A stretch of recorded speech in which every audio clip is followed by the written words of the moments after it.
Hi ரெக்டீஸ், இன்றைக்கி நம்ம டேயோட எஃப்எஃபான my rugged husband episode 93 தான் பார்க்க போகிறோம். ஸோ நீங்கள் நம்ம சேனல் சப்ஸ்கிரைப் பண்ணனா சப்ஸ்கிரைப் பண்ணிக்கோங்க. கூடவே இந்த பெல் ஐக்கனும் கிளிக் பண்ணிக்கோங்க. அண்ட் உங்கள் ஃப்ரெண்ட்ஸ் அண்ட் ஃபேமிலிஸ்க்கு ஷேர் பண்ணுங்கள். And it's must imagine your self. Okay, வாங்க நம்ம வீடியோக்குள்ளே போகலாம். லாஸ்ட்டாக எதிரும் முடிச்சிருந்தோம் அப்படின்னா, மழையில் நனைஞ்சபடியே வீட்டுக்குள்ளே வந்து நீங்கள் பக்கெட் நிறைய தண்ணி எடுத்து படுத்து கிடந்த டேயோட தலையில் ஊற்றிட்டீங்க. நான் மட்டும் மழையில் நனையணும், நீங்கள் சொகுசு தூங்க பார்க்குறீங்களா அப்படின்னு முறைச்ச பார்வையா நீங்கள் சொல்ல, அடுத்த 2 நிமிஷத்தில் ப்ளீஸ் நான் எப்பவுமே இந்த மாதிரி பண்ண மாட்டேன், ஏதோ வாய் தவறே சொல்லிட்டேன், அதுக்கு போய் இப்படிலாம் பண்ணணுமா அப்படின்னு கெஞ்சிக்கிட்டு இருந்த உங்களை தூக்கி ஸ்விம்மிங் பூலுக்குள்ளே போட்டுட்டான்ட்டே.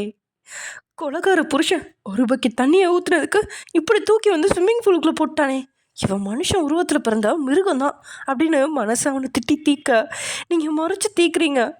இருந்தாலும் தண்ணிக்குள்ளே தடுமாறி தத்தளிச்ச நீங்கள் உள்ள முங்கி எழுந்து உயிருக்கு போராடினபடியே ஹெல்ப் ஹெல்ப், மூச்சு விட முடியல, ஹெல்ப் அப்படின்னு நீங்கள் ரொம்ப கஷ்டப்பட்டு கத்த உங்களோட அப்பட்டமான நடிப்பை கண்டுபிடிச்சிட்டான்.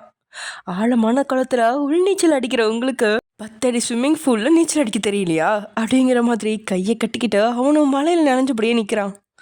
ரைட்டு, கத்தி பிரயோஜனம் இல்லை, நம்மளா போக வேண்டியதான் அப்படின்னு நினச்சிக்கிட்ட நீங்கள் நீந்தி படிக்கட்டு பக்கத்தில் வந்து ஏறுறதுக்கு படிக்கட்டில் காலை வைக்கும்போதே படிக்கட்டெலாம் ஆட்டோமேட்டிக்காக மடங்கி ஸ்விம்மிங் பூலுக்கு மேலே வந்துருச்சு.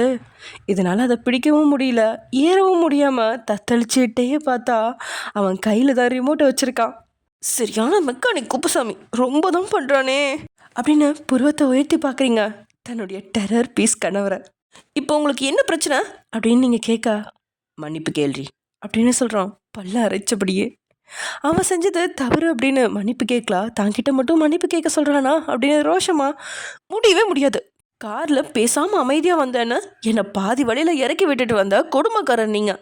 அதுக்கான தண்டனையாக தான் உங்கள் தலையில் ஒரு பக்கெட் தண்ணியை ஊற்றுனேன். ஆனால் நீங்கள் என்னை தூக்கிட்டு வந்து ஸ்விம்மிங் பூலில் போட்டீங்க. இப்போ என்கிட்ட மன்னிப்பு கேட்க சொல்கிறீங்களா?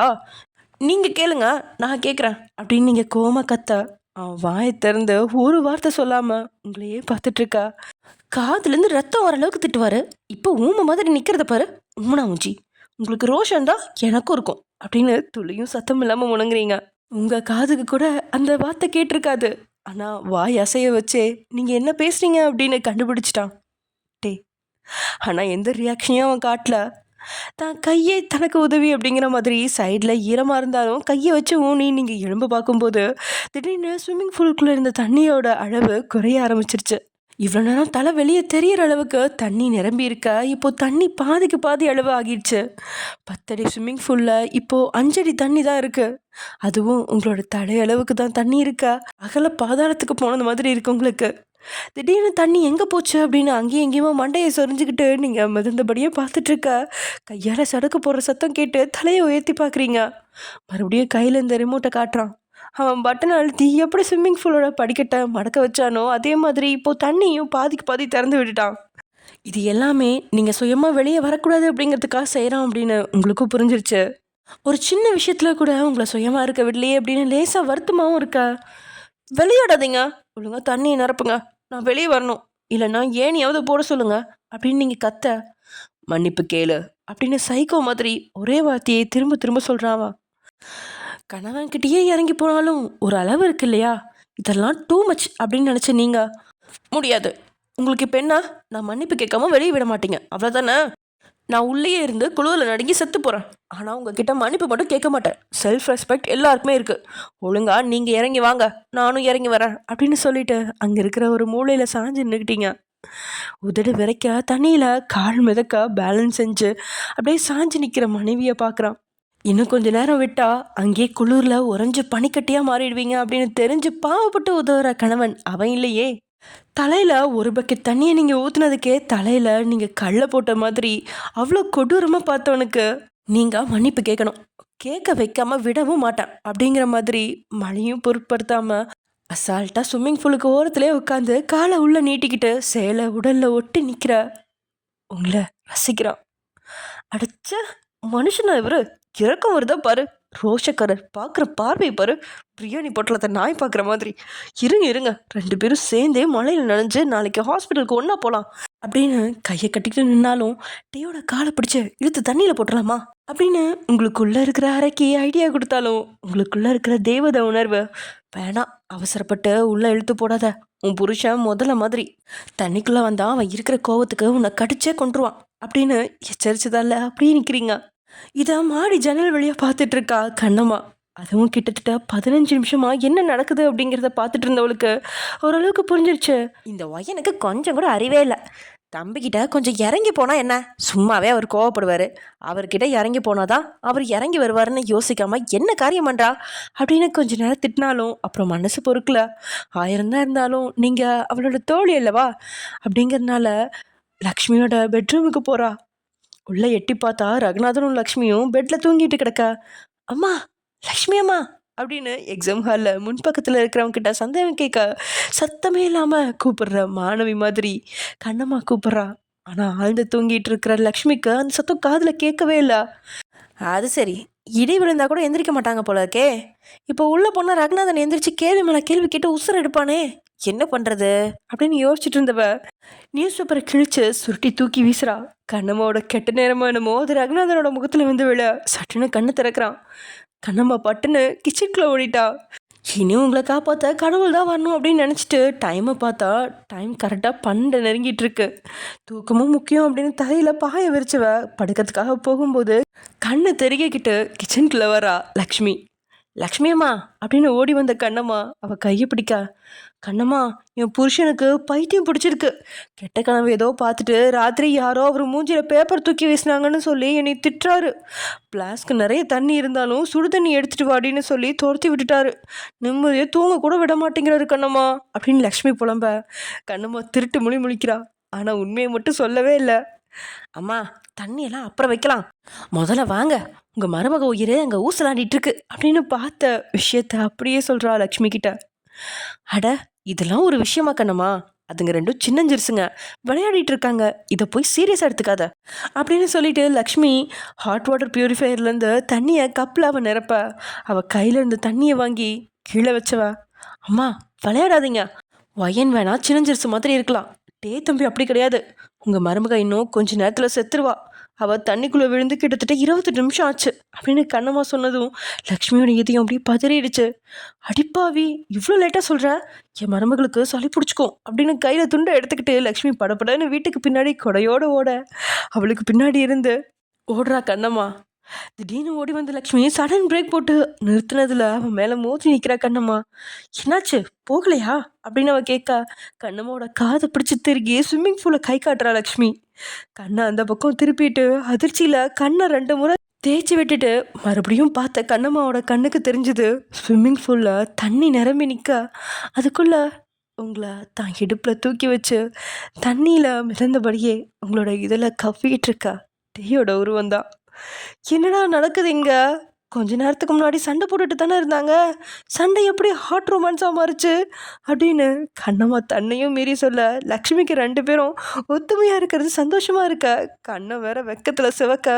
ஐயோ கடவுளே, இதுங்க 2 ரொமான்ஸ் பண்ணுறதை பார்க்க எனக்கே வெக்கமாக வருது, எனக்கு ரொமான்ஸ் பண்ணணும்னு ஆசையும் வருது அப்படின்னு அவ சொல்ல ஓரக்கனால் லக்ஷ்மியை கீழிறங்க மேலேற பார்த்தவ, எது ரொமான்ஸா, அதுவும் இந்த வயசுலையா, ஏற்கனவே அடி வாங்கி பஞ்சர் ஆகி போய் குண்டு பல்பாக கிடக்குறீங்க, இதில் இது வேறையா, வாங்கம்மா போவோம் அப்படின்னு கனவாய் லக்ஷ்மியை பிடிச்சிக்கிட்டு வீட்டுக்குள்ளே வந்துட்டா. இங்கே உங்களோட இதில் கவ்வியபடி இருந்தாலும் டேயோட கைகள் பாடி கார்ட்ஸ் அங்கேருந்து போகிறபடி சிக்னல் காட்டியிருக்கா. எல்லாருமே அங்கேருந்து போயிட்டாங்க. அவ்வளோ சீக்கிரம் ரோஷத்துலேருந்து இறங்கி வராத ரோஷத்தோட மன்னன் தண்ணியில் மிதந்துட்டு இருந்த நீங்கள் லேசாக காலை ஓரமாக வைக்க போய் ஸ்லிப்பாக்கி பேலன்ஸ் இல்லாமல் விழுந்துட அதில் லேசாக நெத்தி இடிச்சு ஒரு துளி ரத்தம் வந்துருச்சு. அவ்வளோதான், பதறி போய் தண்ணியில் குதிச்சவன் தண்ணியை மேலே எழுப்பி உங்களையும் தூக்கி வந்து நெத்திக்கு பேண்டேஜ் போட்டுட்டு உங்களையும் கட்டிப்பிடிச்சு மன்னிப்பு கேட்டு உங்களோட இதில் கவிக்கிட்டு இருக்கான். அந்த நொடி உங்களோட மனசுக்குள்ள இது போதும் எனக்கு, இது போதுமே, வேறென்ன வேணும், நீ போதுமே அப்படின்ற பாடல் வரிகளோட மென்மையாக கண்ணை மூடி அவன் முத்தத்தை ரசிக்கிறீங்க. ஆனால் அந்த ரசனை ரொம்ப நேரம் நீடிக்கல அப்படிங்கிற மாதிரி உங்களோட எனர்ஜியை மட்டும் இல்லாமல் அவங்களோட மூச்சு காத்தையும் சேர்த்தே உறிஞ்சிட்டு இருக்கா. பட்டுன்னு டேயோட இடுப்புல இருந்து கீழே இறங்கி அவனை தள்ளி விலக்கி தண்ணியில் நீந்தினபடியே ஸ்விம்மிங் பூலோட ஓரத்தில் கையை வச்சு மிதந்தபடி வாயை திறந்து ஆழமாக மூச்சு இழுத்து விடுறீங்க. உண்மையில் கிஸ் பண்ணா மூச்சு வாங்குமா, இல்லைன்னா நமக்கு தான் வயசாயிடுச்சா? அதுவும் இல்லாமல் இவனுக்கு தான் கிஸ் பண்ண தெரியாம தான் மூச்சு காத்தியும் மொத்தமாக சேர்த்து உறிஞ்சிறானா அப்படின்னு தெரியாம இருந்த உங்களை பின்னாடி இருந்து அணைச்சிக்கிறான். டே, என்னடி காத்து போன டயர் மாதிரி மூச்சு வாங்குற அப்படின்னு கேட்டு உங்களோட மெல்லிய கழுத்துல உதட்ட கூச்சு முத்தமிட்டுறான். உங்களோட உடல்ல சில்லுன்ற அந்த உணர்வு சில்லிட்டு பரவுது. இருந்த குளிருக்கு அவன் அணைச்சிட்டு இருக்கிறது அந்த தண்ணியிலையும் இதமா இருக்கு. ஆனா இப்படியே போனா சரிப்பட்டு வராது அப்படின்னு, போதும் நிறுத்துங்க, நீங்க பண்றது எனக்கு சுத்தமா பிடிக்கல அப்படின்னு நீங்க சொல்ல, ஓஹோ பிடிக்கலன்னா எதுக்கடி உன் கண்ணு வெக்கத்துல செவக்குது அப்படின்னு சொன்னபடியே உங்களோட சிவந்த கண்ணங்களை கிள்ளி இன்னும் செவக்க வைக்கிறான். ஐயோ, மானங்கிட்ட கண்ணம் என் மானத்தை வாங்குதே அப்படின்னு நினச்சிட்டு, அது ஒன்றும் வெக்கத்தில் செவக்கல, குளிரில் செவந்திருக்கும் அப்படின்னு நீங்கள் சொல்ல, குளிரில் மூக்கு தானடி ஃபஸ்ட்டு செவக்கும், கண்ணை ஏன் செவக்குது அப்படின்னு சொன்னவன் பாக்கெட்டில் இருந்த மொபைலை எடுத்து 2 பேரும் தண்ணியில் மிதக்கிறத ஒரு ஃபோட்டோவாக எடுத்துக்கிட்டான். ஒரே ஒரு ஃபோட்டோ தான், அதுவும் அந்த கொட்டுற மழையில். ஆனால் அவ்வளோ தெளிவாக 2 பேரையும் அந்த மொபைல் ஃபோட்டோ எடுத்திருக்கா. அதை பார்த்து வாயை பிளந்த நீங்க, என்ன ஃபோன் இது இவ்வளோ அழகாக எடுத்திருக்கு, அதெல்லாம் இருக்கட்டும், உங்கள் பேக்கெட்டில் தானே மொபைல் இருந்துச்சு, தண்ணியில் மொபைல் விழுந்தா கெட்டு போகாதா அப்படின்னு கேட்க, தண்ணியில் இருந்தபடியே உங்கள் பின்னாடி கொஞ்சம் பலமாக தட்டுறான். நீங்கள் மறுபடியும் உடல் சிலிர்க்க அவனை பார்க்க, நீ எந்த காலத்தில் இருக்க, அந்த காலத்து மொபைல் தான் தண்ணியில் விழுந்தா கெட்டு போகும், இது iPhone 14 water proof, just 9 lakhs only அப்படின்னு டே சொல்லும் போதே உங்களோட கண்கள் விரிஞ்சு செவ்வாய் கிரகம் வரைக்கும் போயிட்டு வருது. 9 லட்சம் இருந்தா உங்களோட ஊரில் நிலத்தை வாங்கி வீடே கட்டிடுவாங்க. ஆனால் இவன் தம்மா துண்டு மொபைலை 9 லட்சம் அப்படின்னு சொல்கிறானே அப்படின்னு பார்த்துட்டு இருக்கா. என்னடி இப்படி பார்க்குற, உனக்கு 4 லட்ச ரூபாய் மொபைலை வாங்கி தந்துட்டு நான் 9 லட்ச ரூபாய் மொபைல் வச்சுருக்கேன்னு வருத்தமா அப்படின்னு டீ பாசமாக கேட்கும்போது உங்களுக்கு மயங்கி தண்ணிக்குள்ளேயே மூழ்கி விடலாம் போல இருக்கு. டே வாங்கி தந்த மொபைல் 10,000 ரூபாய் மொபைல்னு தினமும் 10 முறை தொடப்பீங்க, கண்ணு கருத்துமாக பார்த்துக்கிட்டு இருப்பீங்க. அதுலேயும் பாட்டி வீட்டில் பக்கத்து வீட்டு குழந்தைங்க மொபைலில் எடுத்து கேம் விளையாடி சார்ஜ் தீர்ந்து மொபைல் சுவிட்ச் ஆஃப் ஆனதுக்கே மொபைல் டேமேஜ் செஞ்சது மாதிரி பயந்து போய் 1 மணி நேரமாக வாய் விட்டு அழுதிங்க. பாட்டி, என் புருஷன் கஷ்டப்பட்டு 1 மாத சம்பளத்தில் எனக்கு மொபைல் வாங்கி தந்தார், இந்த பிள்ளைங்க மொபைலை ஏதோ பண்ணிட்டாங்க, நான் இதை எப்படி அவர்கிட்ட சொல்லுவேன், எனக்கு என் மொபைல் வேணும் அப்படின்னு அழுது பிரச்சனையே செஞ்சிட்டீங்க. உண்மையில் 4 லட்ச ரூபாய் மொபைல் அப்படின்னு தெரிஞ்சிருந்தா அந்த மொபைலை கையிலே வாங்கியிருக்க மாட்டீங்க அப்படிங்கிற ரியாக்ஷனில் பார்த்துட்டு இருக்கும்போதே உங்களோட இதில் மறுபடியும் கவிட்டான்ட்டே. இந்த முறை நீங்களாவே மூச்சுக்கு போராடி கஷ்டப்படுறதுக்கு முன்னாடியே உங்களோட இதில் விடுவிச்சு அவனே உங்களை தூக்கி மேலே உட்கார வச்சிட்டான். அப்படியே சரிச்சு புல்தரையில் படுக்க வைக்கிறான். தண்ணியில இருந்து வெளிவந்த உங்களோட சேலை சுருங்கி கிடக்க ஒரு பக்கம் அங்கத்துல இருந்த தொப்புள் வரைக்கும் மொத்தமா விலகி இருக்கு. அவனும் தண்ணியிலேருந்து மேலே வந்து உங்களை பார்க்குறான். ப்ளவுஸ் மறைச்சிருந்தாலும் ஓரளவுக்கு தெரிகிற உங்களோட செஸ்ட், வயிற்றுல இருக்கிற தோட்ட துளைச்ச ஓட்ட மாதிரி குட்டி தொப்புள்னு உங்களை கண்கள் ஒரு மாதிரி பார்க்க தொடங்கும் போதே உங்களோட கழக்க ஆசையாக இருக்கு டேக்கு. இதை விட மோசமாக பல பொண்ணுங்களை பார்த்துட்டான். அதுலேயும் ஒருத்தியா ட்ரெஸ்ஸே இல்லாமல், அதான் அதுலையா தான் பக்கத்தில் மொத்தமாக பார்த்தோம் உணர்ச்சி இல்லாத ஜடமாக கிடந்தவனுக்கு தம்மா துண்டை எடையை பார்க்கும்போது எந்த பக்கம் உணர்ச்சி கிளம்புது அப்படின்னு தெரியாமலேயே எச்சில விழுங்கிக்கிட்டு நாக்க பதப்படுத்துகிறான். ஓர கண்ணால் அவன் பார்வைய உங்களை பார்த்தா நீங்கள் யோசனையில் மூழ்கியிருக்கீங்க. டே சொல்கிறது உண்மையா? இப்படி ஒரு மொபைலை வாங்கினதுக்கு 10 பவுன் தங்கத்தை வாங்கி வச்சிருந்தா கூட பயன்பட்டுருக்குமே, ஏன் இவன் 10,000 ரூபாய் மொபைலை வாங்காமல் இவ்வளோ ரூபாய் மொபைலை வாங்கி வச்சுருக்கான், ஒரு வேளை மாதம் 1 லட்சத்துக்கு மேலே பணம் சம்பாதிக்கிறானோ அப்படிங்கிற யோசனைகளில் கிடக்கும் போதே உங்களோட உடல் மிளிருது. ஏன்னா டேயோட உதடு உங்களோட தொப்புல மொத்தமாக பதிஞ்சு கிடக்கு. தலையை பட்டுன்னு உயர்த்தி பார்க்குறீங்க. அவன் உங்களோட தொப்புல உதட்ட குவிச்சு முத்தத்தோட நாவான தொப்புல சுற்றி கோலம் வரைஞ்சிட்ருக்கா. உங்களோட ஹார்மோன் எல்லாமே தாறுமாறாக பரதநாட்டியம் ஆட உங்களை அறியாமலேயே கண்கள் உள்வாங்குது. அவனோட உருவம் கூட உங்களுக்கு மங்களா தெரியா வித்தியாசமான உணர்ச்சியில் தரையில் கிடந்த புல்லை கையால் பிடுங்கி எடுத்துட்டீங்க. கண்ணை திறக்காம உடல் சிலிர்க்க கிடந்த உங்களுக்கு இது என்ன உணர்ச்சி அப்படின்னு தெரியல, ஆனால் அது பிடிச்சிருக்கு. உங்களோட வயித்துல துளிர் விட்டுருக்க தண்ணிக்கு கூட உங்கள தொட உரிமை இல்ல. தனக்கு மட்டும்தான் உரிமை இருக்கு அப்படின்னு சொல்றது மாதிரி, மொத்தமா தன்னுடைய நாவால தொடச்சு எடுத்து, அவனோட எச்சில உங்களோட தொப்புள்ல அவன் பரவ விட்டுருக்கா. அவனோட குறுகுறுப்பான தாடி மீச உங்களோட வயித்த தீண்டி, வெக்கத்தையும் நாணத்தையும் ஒண்ணா கொடுத்துட்ருக்கா. நீங்க மதிமயங்கி கிடக்கிறத பார்த்த டேக்க சந்தோஷமா போயிடுச்சு.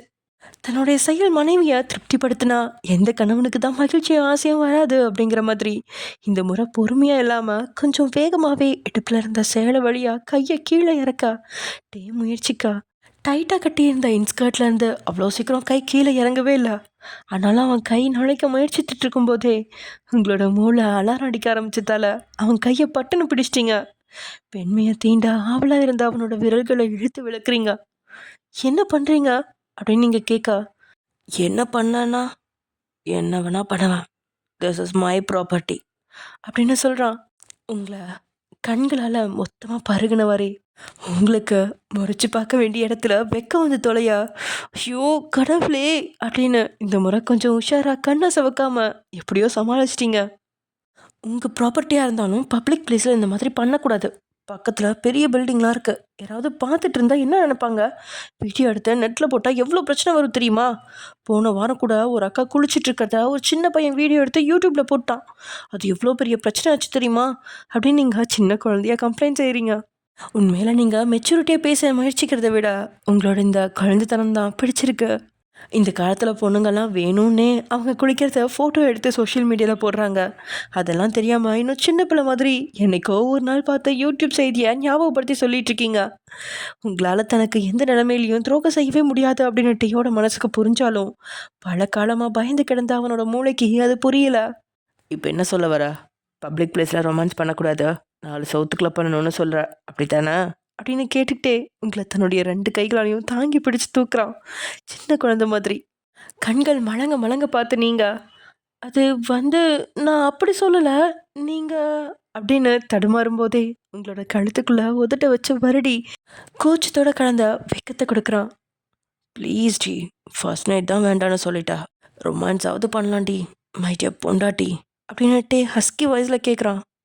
அவனுடைய அந்த ஹஸ்கி வாய்ஸை விட அவன் வாயிலேருந்து வந்த அந்த ப்ளீஸ்ன்ற வார்த்தை உங்களுக்கு அப்படியே ஆச்சரியத்தை கொடுக்குது. டேக்கு ஒன்று தேவை அப்படின்னா செஞ்சுட்டு தான் சொல்லுவான். உங்ககிட்ட இன்னைக்கு வரைக்கும் அனுமதி கேட்டதே இல்லை. முதன்முறையாக இன்னைக்கு தான் அவங்க கூட ரொமான்ஸ் செய்கிறதுக்கு அனுமதி கேட்குறான் அப்படிங்கிறதால மறுக்க முடியாத பேதா சரின்னு தலையாட்டிட்டீங்க. காலில் சக்கரத்தை கட்டின மாதிரி உங்களை கையில் தூக்கிக்கிட்டு ஓடினவன் நேராக கொண்டு போய் உங்களை உங்கள் பெட்டில் உட்கார வைக்கிறான். டேயோட டிஷர்ட் ஒன்று எடுத்து அவங்களோட கையில் கொடுத்துவான். இது உன் கால் முட்டி வர நீளமான டிஷர்ட் தான், பேண்ட் எதுவும் போடாத, தலையை காய வச்சுட்டு எனக்காக வெயிட் பண்ண, 10 மினிட்ஸில் குளிச்சுட்டு ட்ரெஸ் சேஞ்ச் பண்ணிவிட்டு வந்துடுவேன், அதுக்குள்ளே நீயும் வந்துடணும், தலையை துண்டால் துடைக்காமல் ஹேர் ட்ரையர் வச்சு காய வை அப்படின்னு சொல்லிட்டு மாற்று ட்ரெஸ் எடுத்துக்கிட்டு பாத்ரூம்குள்ளே ஓடுறான். என்ன இவ்வளோ ஃபாஸ்ட்டாக இருக்கான் அப்படின்னு கையில் இந்த டிஷர்ட்டை பார்த்து அவங்களோட உதட்டு புன்னகைக்க எழுந்து ட்ரெஸ் சேஞ்சிங் ரூம்குள்ளே போகிறீங்க. இங்கே நம்மட்டே வழக்கத்துக்கு மாறா அதிகமாக சோப்பு தேய்ச்சி தன்னை பயங்கரமாக சுத்தப்படுத்திக்கிறான். ரொமான்ஸ்ன்ற பேரில் அவன் செய்கிற செயல்களில் நீங்களே என்னை எடுத்துக்கோங்க அப்படின்னு கதற அளவுக்கு ரொமான்ஸில் உங்களை மூழ்கடிக்கணும் அப்படின்னு நினச்சவன் பேண்ட்டை மட்டும் போட்டுக்கிறான். கையில் எடுத்த டிஷர்ட்டை போடாமல் தோலில் தூக்கி போட்டுட்டு கதவை திறந்து வெளியே வந்தவனோட முக ரியாக்ஷன் துப்பாக்கி எடுத்து இவளை கொண்டுடலாமா அப்படிங்கிற மாதிரி இருக்கு. ஏன்னா அவன் கண்ணு முன்னாடி தான் சேலையை கட்டிக்கிட்டு இடுப்பளவு வரைக்கும் போர்வையை போத்திட்டு ஏசியை ஆஃப் செஞ்சுட்டு ஃபேனை போட்டுக்கிட்டு தூங்கியே போயிட்டீங்க நீங்கள். இப்படியே டைம் ஸ்கிப் ஆக காலை சூரியன் மேகமூட்டத்தில் மாட்டிக்கிட்டு வெளிவர முடியாமல் தவிச்சாலும் டேயோட கையில் இருக்கிற அலாரம் 6 மணிக்கு சத்தத்தை கொடுக்க கண்ணை திறந்தவனோட பார்வையில் தெரிஞ்சது கண்ணாடி முன்னாடி நின்று தலைமுடியா சடை பின்னி கட்டிக்கிட்டு இருக்கிற உங்களோட பிம்பம் தான். லேசாக சோம்பல் முடிச்சபடி எழுந்து உட்காரான். கையில் ஒத்த வளையல், காதுக்கு தோடு, நெத்தியில் அரக்கு பொட்டு, உச்சி வகட்டில் குங்குமம், தலைக்கு ரோஜாப்பூ அப்படின்னு பழைய பாத்திரங்களை கழுவ போகிறதுக்கு அழகாக நீங்கள் தயாராகிட்டு இருக்கா. ஏய் நெல்லா அப்படின்னு சொல்கிறான்ட்டே. ஐயையோ மாட்டினா காலையிலேயே கதக்களி ஆடுவாரே அப்படின்னு யோசிச்சு நீங்கள் பட்டுன்னு ஓடி போய் கதவை திறந்தா கதவு திறக்கல. அது சரி இன்னைக்கு நமக்கு நேரம் சரியில்லை அப்படின்னு போன வேகத்தில் திரும்பி வந்து டேக்கு முன்னாடி நிற்கிறீங்க. எதுக்கடி ஒன்ன? கதவை பூட்டுறதுக்கு ஒன்ன. பொய் சொன்னால் பல்ல உடச்சிருவேன். பொய்யா? எங்க பரம்பரைக்கே அப்படின்னா என்னன்னு தெரியாது அப்படின்னு ஏட்டிக்கு போட்டியா பேசிட்டு இருந்த நீங்க ஆ அப்படின்னு அலறும்படி உங்களோட இடைய கிள்ளி விட்டுறான்ட்டே. சேலையை பட்டுன்னு இறக்கி இடைய நீங்க அழுத்தி தேய்க்க சிவந்த இட காலையிலேயே அவனோட கண்ணுக்கு விருந்து அமையுது. இங்க பாருங்க, இந்த மாதிரிலாம் பண்ணாதீங்க, வலிக்குது தெரியுமா அப்படின்னு சொல்லிட்டு டேயோட பார்வையை பார்த்த உங்களோட உடல் குப்புன்னு வேர்க்குது. ஆத்தி, இது என்ன கமப்பார்வையால இருக்கு அப்படின்னு எதையும் பதற. ஏண்டி நேற்று நான் தந்த டிஷர்ட்டை போடல, எதுக்கு தூங்குன அப்படின்னு கேட்குறான் ரம்யமான பார்வையோட. இந்த கேள்விக்கு பதில் சொல்லாமல் எஸ்கேப் ஆகணும்னு தானே சீக்கிரமாக எழுந்திரிச்சு குளிச்சு ரெடியான. பட் நோ யூஸ், சமாளிப்போம் அப்படின்னு நினச்சேன். நீங்கள் நேற்று என்கிட்ட 10 நிமிஷத்தில் ரெடியாகி வரேன்னு சொன்னீங்க. நீங்கள் 10 நிமிஷத்தில் வெளியே வரல, அதான் நான் படுத்து தூங்கிட்டேன். டைம் இஸ் ப்ரீஷியஸ்னு என் புருஷன் சொல்லி தந்திருக்காரு அப்படின்னு நீங்கள் சொல்ல, உங்களை இம்ப்ரெஸ் செய்கிறேன் அப்படின்னு சொல்லி சோப்பை வாரி தேய்ச்சி போட்டு குளிச்சுட்டு வந்ததில் 2 நிமிஷம் லேட் ஆகிடுச்சு. அதையே ஒரு காரணமாக சொல்கிறீங்களே அப்படின்னு மறைச்சவனுக்கு இப்படி தான் அடிக்கடி டைமிங் அப்படின்னு சொல்லி உங்களோட உயிரை அவன் எடுக்கிறதுலாம் ஞாபகத்துக்கே வரல. சரி, நான் கிளம்புறேன். சமைக்கணும், பாத்திரம் கழுவணும், ஒரு லாரி துணி துவைக்கணும். எல்லாத்தையும் விட இன்னைக்கு வீட்டில் ஃபங்க்ஷன் இருக்கு, என்னை யாரும் டிஸ்டர்ப் பண்ணக்கூடாது, பாய் அப்படின்னு சொல்லிட்டு நடந்த உங்களோட கால்கள் அந்த இடத்துல மிதக்க உங்களோட இடையில கையை போட்டு தூக்கிட்டான்ட்டே. ஐயோ, என்ன பண்ணுறீங்க, விடுங்க, தினமும் உங்களால தான் எனக்கு லேட் ஆகுது, இப்போ விட போகிறீங்களா இல்லையா அப்படின்னு நீங்கள் கேட்டுட்டு இருந்தவங்கள கட்டில் தூக்கி போடுறான். உங்கள் மேலே அப்படியே பொத்துன்னு விழுகிறான். ஐயோ ஆத்தா அப்படின்னு நீங்கள் அலற தலையை நிமித்து உங்களை பார்க்குறான். மண்ணு லாரி கவிழ்ந்து விழுந்த மாதிரி இருக்கு, கொஞ்சம் நகருங்க ப்ளீஸ், வலிக்குது அப்படின்னு உதட்ட பிதுக்குன உங்களோட சேலை முந்தானையில் இருந்த சேஃப்டி பின்ன உருவி சேலையை மேலுடல்ல இருந்து கீழே இருக்கிறான். இவன் என்ன செய்கிறான் அப்படின்னு பத்திரி போய் நீங்கள் சேலையை பிடிக்க பார்க்கறதுக்குள்ள டேயோட தலை உங்களோட நெஞ்சு குழிக்குள்ளே புதஞ்சிருச்சு. அப்படியே நீங்கள் போட்டிருக்கிற ப்ளவுஸை தாண்டி உள்ளே வரல அப்படின்னாலும் அவனோட குறுகுறுப்பான மீசை தாடி குத்துறத உங்களால் தனியாக உணர முடியுது. வலிமையான தாடியோட உரசல்ல அங்கங்கல்ல ஒரு சில சிவப்பு கீறல்கள் விழுந்திருக்கா. பயத்தில் அலறதுக்கு பதிலாக அச்சு அப்படின்னு அழுத்தி தும்புறீங்க. நிச்சயம் இன்னைக்கு ரொமான்ஸ் செய்யாமல் போகவே கூடாது, முடிஞ்சா இன்னைக்கு அந்த மாங்கனிங்களா சுவைக்கணும் அப்படின்னு நினச்சவன் நீங்கள் தும்முனதும் பட்டுனு தலை நிமிர இன்னொரு முறை நீங்கள் தும்மிற டாக்டர் அப்படின்ட்டே கத்துனது தான் உண்டு. 10 நிமிஷத்தில் டாக்டரே வந்துட்டாங்க. உங்களை செக் பண்ண டாக்டரோட பார்வை தூரமாக உட்காந்துட்டு இருக்க டேயோட பக்கம்தான் இருக்கு. சரியான பைத்தியக்காரன், இந்த பொண்ணை கல்யாணம் பண்ண புதுசில் அடிக்கடி காயப்படுத்திகிட்டே இருப்பான். இப்போ இந்த பொண்ணு மேலே அக்கறை வைக்கிறேன்னு சொல்லி என்னை வறுத்தெடுக்கிறான். சாதாரணமாக தும்னதுக்கு எவ்வளோ பெரிய ஹாஸ்பிட்டலோட டாக்டராக இருக்கு என்னையை கொண்டு வந்து நிப்பாட்டிட்டான். அதுலேயும் 10 நிமிஷத்தில் இங்கே கிம் வீட்டுக்கு வரலன்னா கொன்னுட வேணும் வேற, மிரட்டல் வேற அப்படின்னு மனசுக்குள்ள டேயை கழுவி ஊற்றிட்டு இருக்கா டாக்டர் துர்கா. அதோட உங்களையும் அப்பப்போ ஒரு பார்வை பார்க்குறா. காய்ச்சல் தலைவலி எதுவுமே இல்லை, சாதாரண தும்மல் மட்டும்தானா. இங்கே பாருங்க வையன், விக்கல் தும்மல் கொட்டாவி இதெல்லாம் நார்மலாக எல்லாருக்கும் வர்றது தான், அதுக்கெல்லாம் மருந்து வாங்கணுங்கிற அவசியம் இல்லை. அதை உங்கள் புருஷனுக்கு சொல்லி புரிய வைங்க. அதை விட்டுட்டு பொண்டாட்டி பிரசவ வழியில் துடிச்சிக்கிட்டு இருக்கிற மாதிரி மற்றவங்க உயிரை எடுக்காதன்னு சொல்லி வைங்க, சரியா அப்படின்னு துர்கா புலம்ப எல்லாத்துக்கும் சரின்னு மண்டை ஆட்டி வச்ச நீங்கள் டேக்கிட்டு இருந்து தப்பிக்கிறதுக்காக காலையிலேருந்து ஒரே தும்மலாக இருக்குதுங்க, உடம்பு முடியாமல் வரும் போல் இருக்குது அப்படின்னு போய் சொல்லி ரொமான்ஸ் வந்து எஸ்கேப் ஆக தானே நடிச்சிங்க. இதுக்காக இப்படி சீரியஸாக டாக்டர் கொண்டு வந்து நிறுத்துவான்னு நீங்கள் எதிர்பார்க்கல. வந்ததுக்கு 2 விட்டமின் டேப்லெட்டை கொடுத்துட்டு டாக்டரும் கிளம்பிட்டா. டாக்டருக்கு பின்னாடி நைஸாக போக பார்த்த உங்களோட கையை பிடிச்சி தடுக்கிறான். நீங்களும் அப்படியே அப்பாவே முழிச்சிட்டு இருக்கா. உங்களோட நெத்தி கழுத்துலாம் கையை வச்சு செக் பண்ணிட்டு உடம்பு ஏதாவது பண்ணுதாடி ஒழுங்கா சொல்லு அப்படின்னு அவளோட வார்த்தையில் 1000 அக்கறை எட்டி பார்க்குது.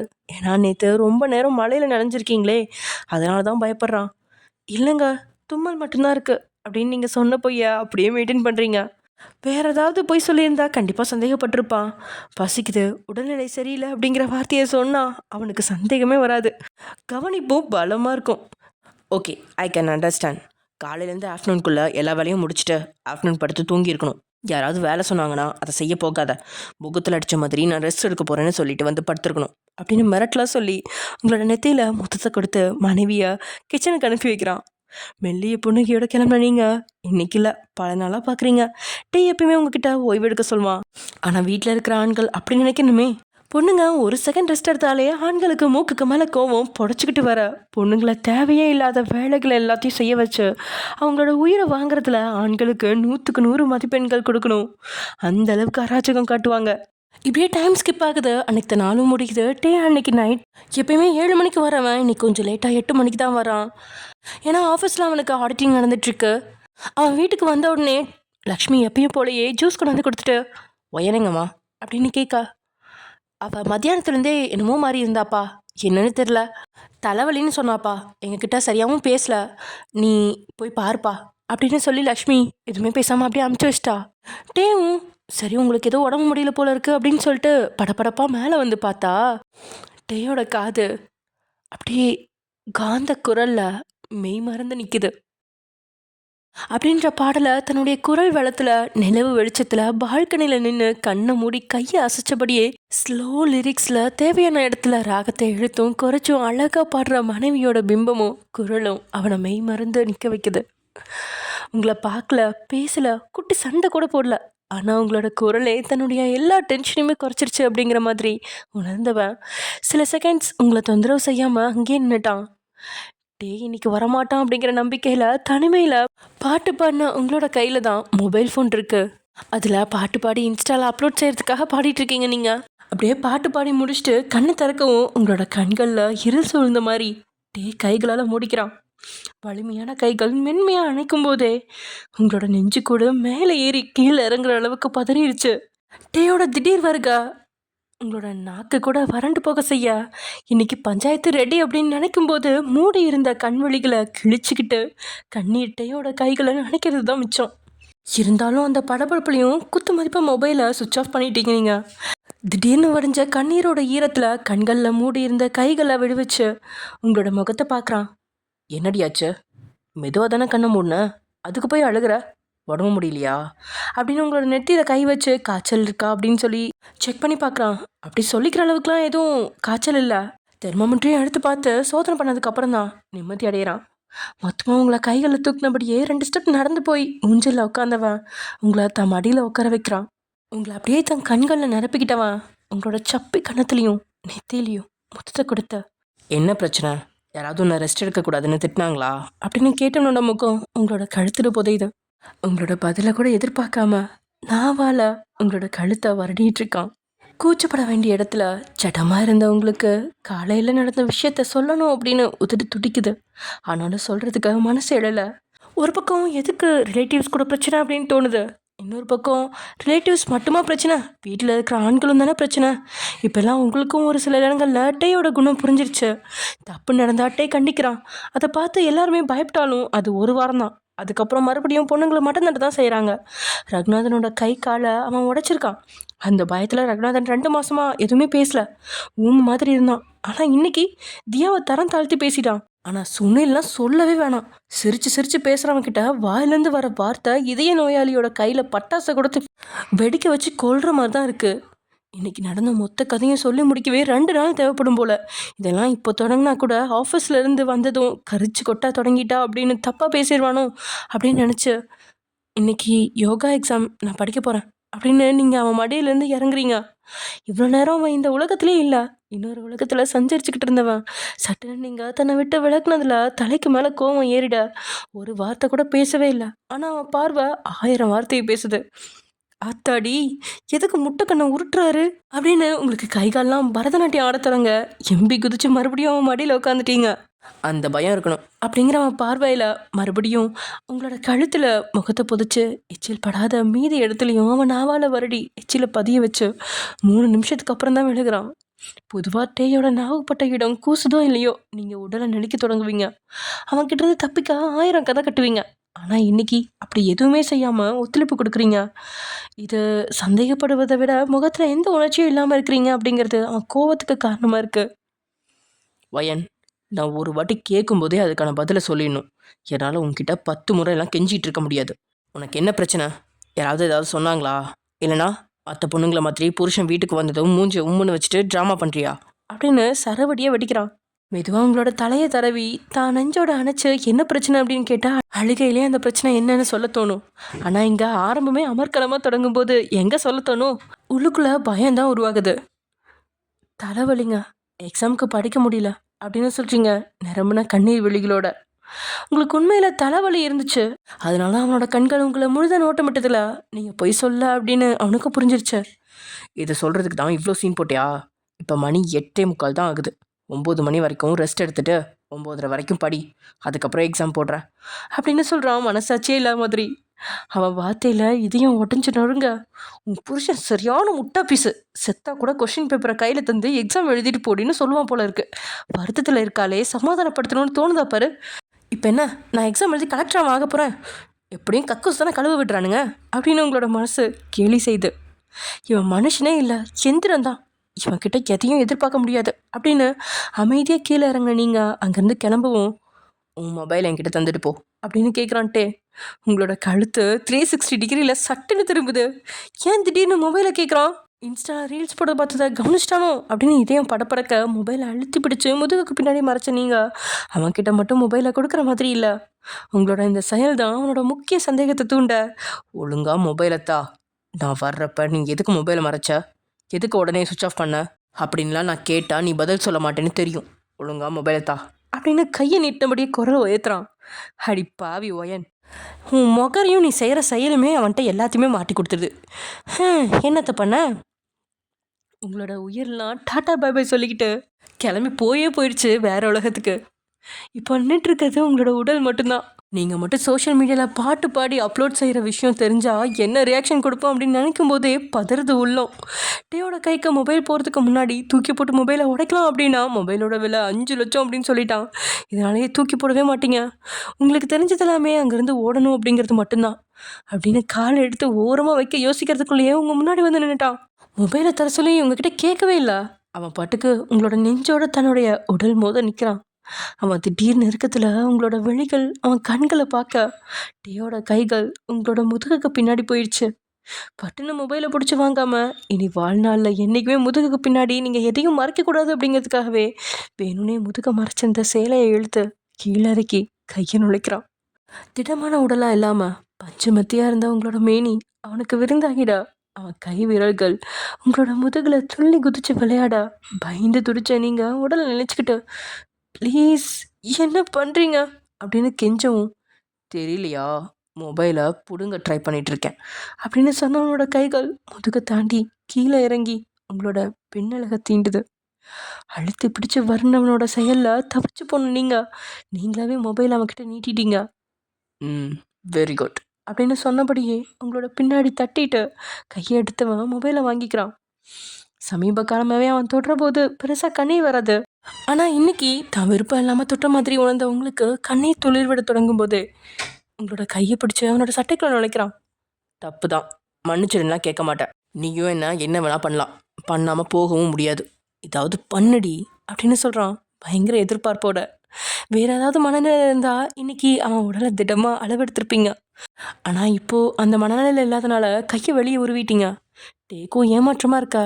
நான் எந்த தப்பும் பண்ணலை, மொபைலை தாங்க, என் மொபைலில் என்ன வேணால் பண்ணுவேன், எனக்கு அதுக்கு உரிமை இருக்குது அப்படின்னு விம்மியபடியே அழ தொடங்கும் போதே டே மொபைலை சுவிட்ச் ஆன் பண்ணிட்டான். உங்களுக்குலாம் மனசு திக்கு திக்குன்னு இருக்கு. டேக்கு உண்மை தெரியறதுக்கு முன்னாடி அவனை டைவர்ட் பண்ணணும். இருக்கிற மனநிலையில் கலாய்க்கவும் பேசவும் எதுவுமே மூளையில் தோணலை. சட்டைக்குள்ளே கையை நுழைச்சி ரொமான்ஸ் தொடங்கலாம் அப்படின்னாலும் அதுக்கும் பயம். தானாக வர ரொமான்ஸை கூட அவன் ரசிப்பான். ஆனால் காரியத்துக்காக ரொமான்ஸில் கலை இறங்க பார்த்தா தூக்கி போட்டு மிதிப்பான். என்ன பண்ணுறதுன்னு தெரியாமல் கண்களை இறுக்கி மூடின உங்களுக்கு இன்னைக்கு சேலையை கழட்டி தூக்கி வீசுவானா இல்லை தன்னையே பந்தாடிடுவானா அப்படின்னு பதறி நிற்கும் போதே என்னடி இது அப்படின்னு கத்துன சத்தம் உங்களோட காதை நெரிக்குது. ஓகே ஃப்ரெண்ட்ஸ், இதோட இந்த எபிசோட முடிச்சுக்கலாம். நெக்ஸ்ட் எபிசோட என்ன நடக்க போகுது அப்படிங்கிறது நெக்ஸ்ட் எபிசோட பார்க்கலாம். ஓகே, பாய்.